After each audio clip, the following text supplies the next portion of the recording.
When it comes to first strike capable markers, the price has always been a concern. When it comes to magfed markers, that concern remains strong. Combine the two, and you only expect the price to skyrocket, right? But when you consider the Spyder Hammer 7 first strike ready mag-fed pump marker, you get the benefit of a budget marker with many of the features that only expensive specialized markers had before. What's going on, guys? It's Russell at Hustle Paintball, and today I'll be introducing the Spyder Hammer 7. This is a pretty basic marker with a lot of advanced features. We have everything from the shotgun style pump handle, weave rails on the top that allows you to put on whatever attachment you'd like. Right here I have the DLB 140R from NC Star. It can run on CO2 or compressed air, which is pretty nice. Has a center clamping feed neck, which is very, very nice. Has a threaded barrel tip, so you can put on other attachments as well. Right here I have the Lapco ported fake suppressor, one of my favorites. It's lightweight, it's small, it's easy to maneuver around with. Has an auto trigger. And last but not least, the magazines. They're lightweight and they don't look like complete crud, which is pretty nice. So if you're at all like us, we want to skip all this talk and go right outside and shoot this thing right away. We're highly dubious that Spyder can deliver all it's promised at such a low price point. So without further ado, guys, let's go outside. But before we have fun with the first strikes, of course, guys, we're going to do the efficiency test. Now, normally we use a 6845, but today we're using a 13-3000 for two reasons. Number one, it's the tank of choice for a lot of pumpers out there, and number two, there's no way I'm doing an entire test with a 68. It's just not happening. Sorry guys, one of them things. So I got a pod here with exactly 140. I'm expecting to get around this, maybe a little bit more, a little bit less. Toss it in here. Yeah! Awesome. Grab the handy clock.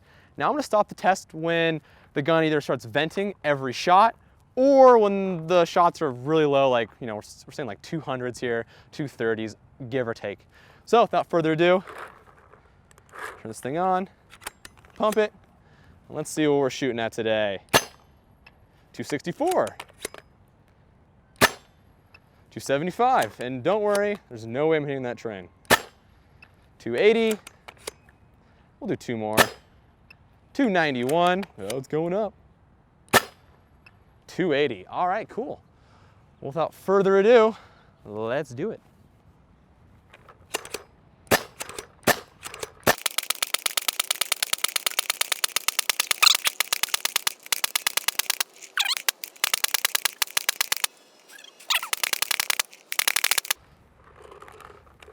All right, we're at 1,000. Let's see what I'm at. 250, kind of low. 270, huge bump. 266. 260, we're still good. Let's do 1,000 more.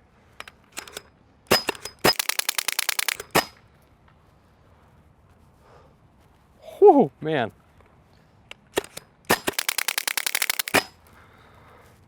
Almost at zero, just above. Oh, got my first vent. The second vent. All right, we're venting right there, so I'm gonna go ahead and stop it right at zero. Pretty awesome. So when we go inside, we'll tally up those results.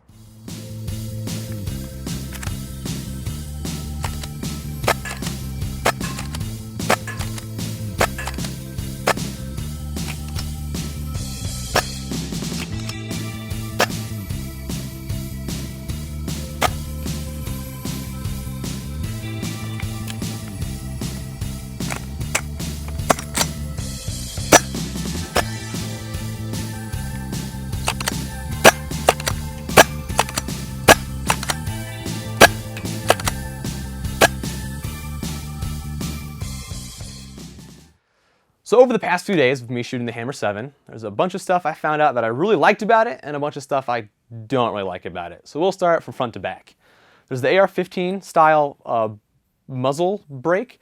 It's threaded on, as I said earlier in the video, so you can throw on whatever attachment you like. I have a Lapco attachment, which coincidentally means you can use a Tiberius attachment. So whatever you guys see fit for your play style, awesome. The pump itself is a Nelson style pump, so it's a little tough to be doing this over and over and over. As you guys saw in the efficiency test, I had to shake out my arm a few times. I'm a little spoiled. I am used to the Sheridan style, or like a T2 or even a stacked tube. So it's not really fair to compare a high-end pump to an entry level, but it is out there, so do keep that in mind.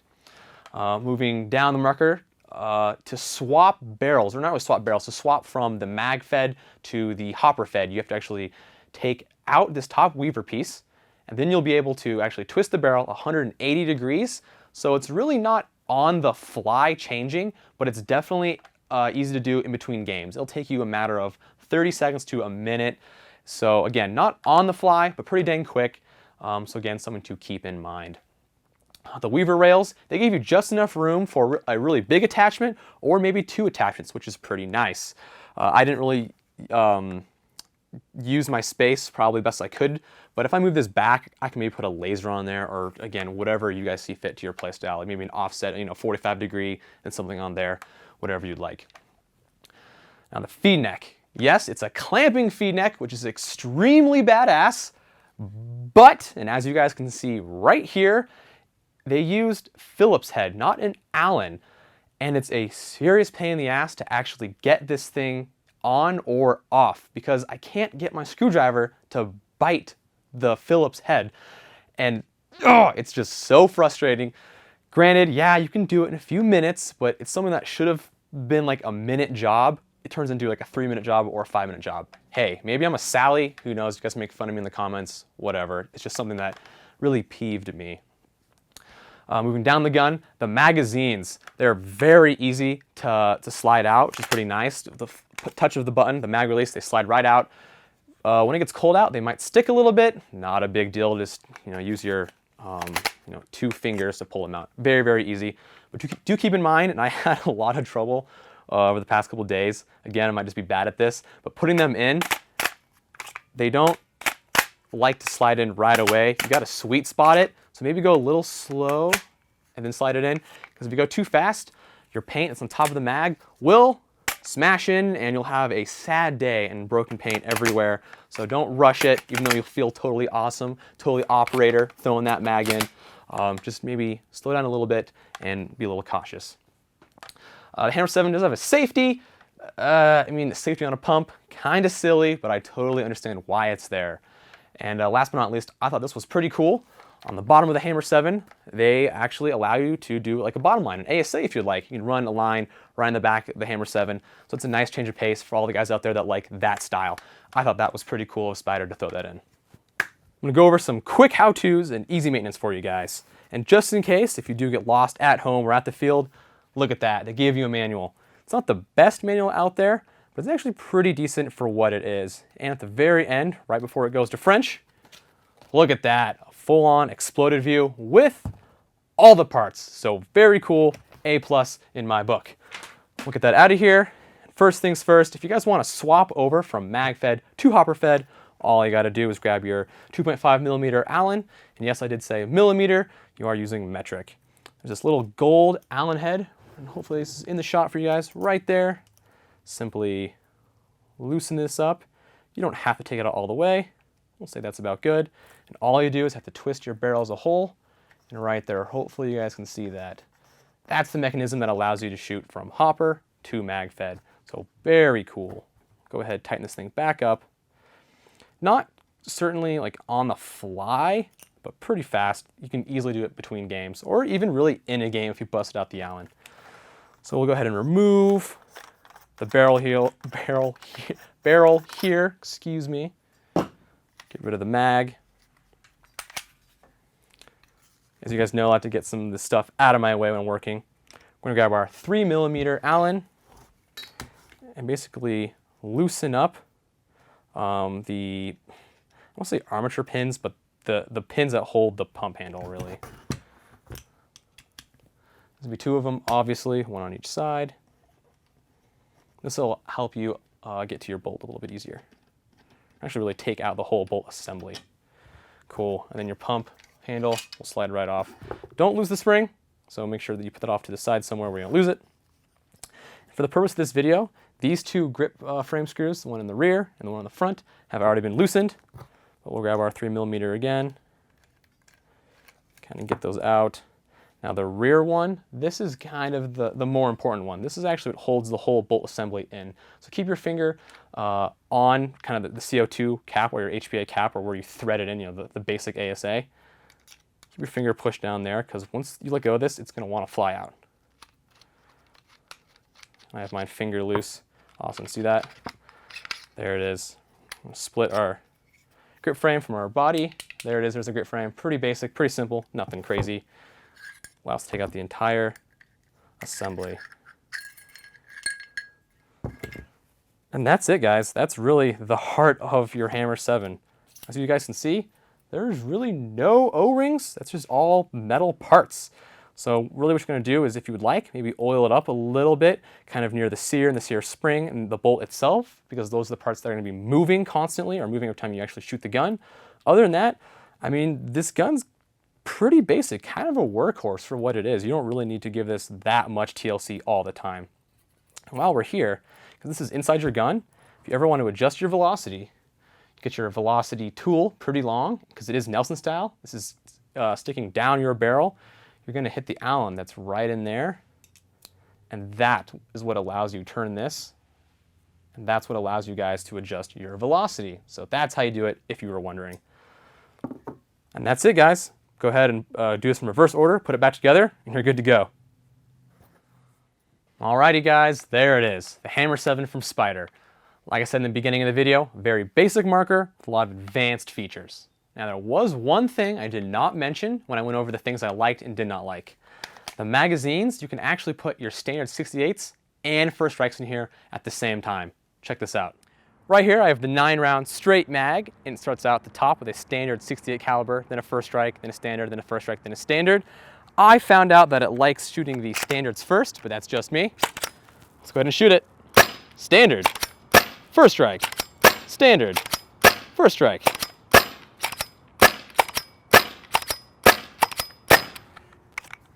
As you can see, right there, all gone. Freaking awesome, so cool. The Hammer 7 can also shoot the 10-round standard mag. That's the 68 calibers, that is. You can also use the EMR5, MR5, MRX, and the Elite MRX magazines. They're all compatible. So cool, so awesome. Huh? Not too shabby. Pretty cool, if I do say so myself. I know that might be minor to a lot of you guys out there, but I mean, to be able to do that with a magazine, that's Diassault Matrix status. So good job, Spyder. Freaking sweet.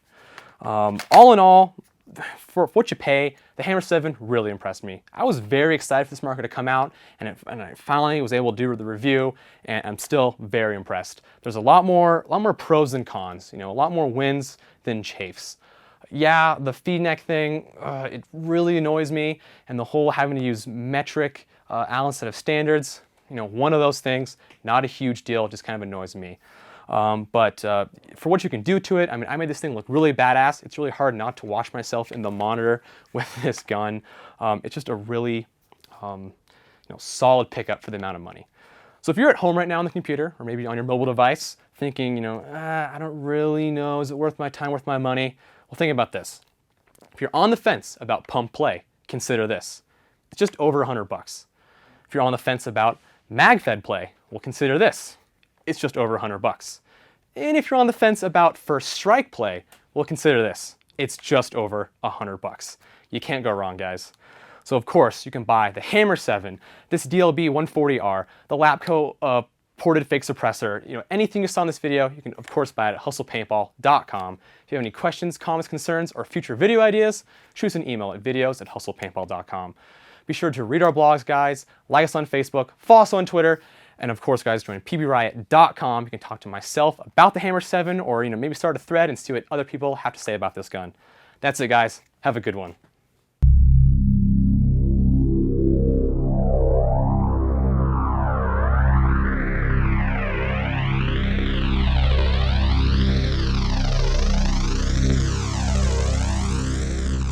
Entry-level marker, but as you guys saw in the efficiency test, I had to stop a few times and really, wank out. Okay.